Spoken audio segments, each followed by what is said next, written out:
Bonjour à toutes et à tous. Je voudrais dire en français et en anglais quelques mots sur les manifestations monstres qui se déroulent ces derniers jours au Nigeria, au cœur de notre patrie africaine du Nigeria, contre la politique ultralibérale, individualiste, égoïste et cynique du régime de M. Adebola Tinubu.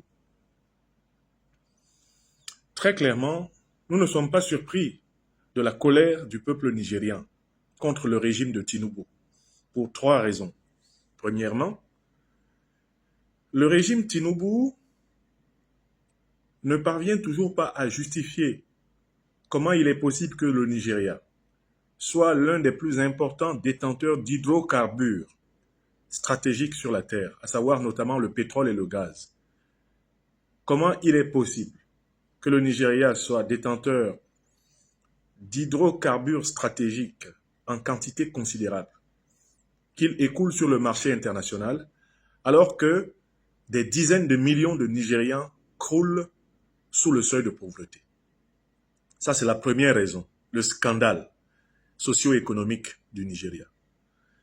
Il y a une deuxième raison pour laquelle le régime Tinubu est scandaleusement dénoncé et pour lequel il est normal qu'il soit harcelé et même bientôt chassé du pouvoir. Ce régime mène une politique de lutte contre le terrorisme qui est complètement illisible, irrationnel et illogique. Pourquoi? Parce que le terrorisme, dont l'une des engences est par exemple la secte Boko Haram, qui sévit au Nigeria, au Tchad, au Cameroun, le terrorisme a été implanté en Afrique grâce à la grande opération de l'OTAN en Libye.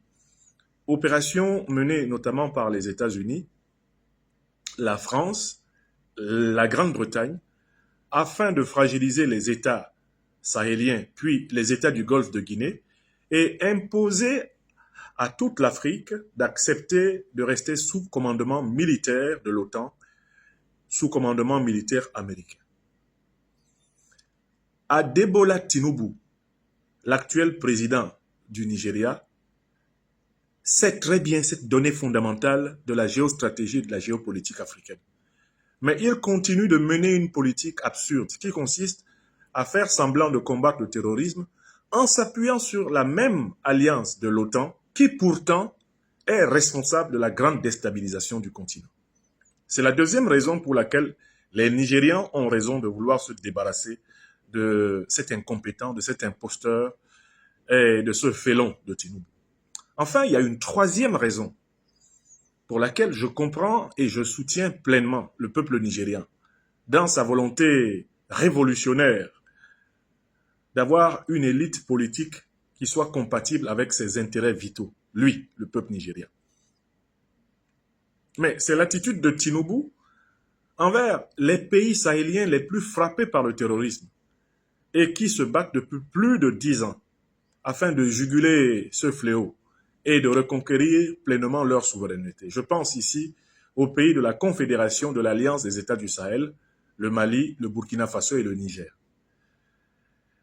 Tinubu a continué à mener une politique de duplicité, de trahison, de traîtrise, en faisant du Nigeria la base arrière des forces néocolonialistes et impérialistes occidentales contre le Mali, contre le Burkina Faso et contre le Niger. Et le peuple nigérian le sait. Donc, le peuple nigérian a trois raisons de se débarrasser du régime de Tinubu. Une raison socio-économique, son incapacité à impulser le bien-être d'une population vivant pourtant sur l'une des terres les plus riches du monde. Une deuxième raison, et elle est extrêmement importante, une raison sécuritaire, l'incapacité de cet homme à comprendre que c'est la rupture avec le tutorat du terrorisme qui est la condition d'une politique de lutte antiterroriste en Afrique. Et enfin, la dernière raison, l'absence de solidarité panafricaniste du régime Tinubu, enfin un régime qui fait honte aux Nigérians.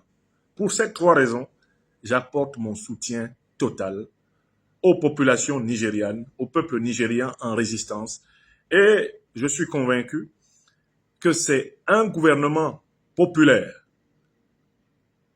panafricaniste, révolutionnaire. C'est un véritable gouvernement de transition, issu des entrailles de toutes les forces vives du peuple nigérian, qui pourra redresser la dynamique du Nigeria et le réinsérer dans la grande histoire africaine. Permettez-moi de le dire en anglais pour mes frères et sœurs nigérians. Nigerian people, I'm bringing you my full support for your fight, your struggle against this corrupted Tinubu's regime. You have three main reasons to resist against Tinubu and to create a new political situation in Nigeria. The first reason is that Tinubu is unable to bring prosperity, well-being, and true freedom to Nigerian people. There is a scandal because Nigeria has all those commodities God has given to Africans so that they will be proud, they will be free, they will have a wonderful life on this earth. But Nigeria is also a country where dozens of millions of people are still starving in misery. And Tinubu is unable to fight this poverty, this structural and, how can I say, invented poverty, which is the consequence of the exploitation of Nigerian commodities by foreigners. Number two, Tinubu is unable to take a true geopolitical and geostrategic decision. He knows that it is the NATO which destroyed Libya and supported the ISIS and Al-Qaeda against African people, so that the intention was to destabilize all the Sahelian zone, and after the Sahelian zone, the Gulf of Guinea. And finally, to impose to all African people the NATO's military commandment, the American military commandment, so that Africa will remain under the domination of the West. Everybody knows that, but Tinubu is unable to take the right decision and to change the strategy of struggle against terrorism in Nigeria because he is a slave of those oligarchs of the NATO. Reason number three, the Tinubu's regime is unable of any kind of solidarity with all African countries fighting against terrorism. And this is especially the situation with the Sahelian Alliance Confederation.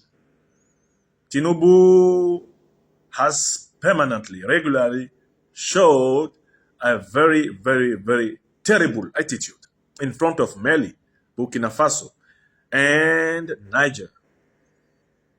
He is in a duplicity attitude, so that Nigeria is now used like a position for destabilizing all the Sahelian zone. For these three reasons, I bring my full support to the Nigerian people fighting for a new revolutionary Pan-Africanist popular African government in Nigeria. May all forces, being them civilian or armed forces of Nigeria, take courage and work for a deep-rooted Nigerian government. A Nigerian government that will be aware and involved in the Pan-Africanist continental revolution. This is my hope for Nigeria. Long live Nigeria. I am Dr. Franklin Nyamsi wa Cameroon, wa Nigeria, wa Africa, President of the African Freedom Institute. I am talking to you from Bamako in Mali. Thank you for sharing this message. God bless Nigeria. God bless Africa.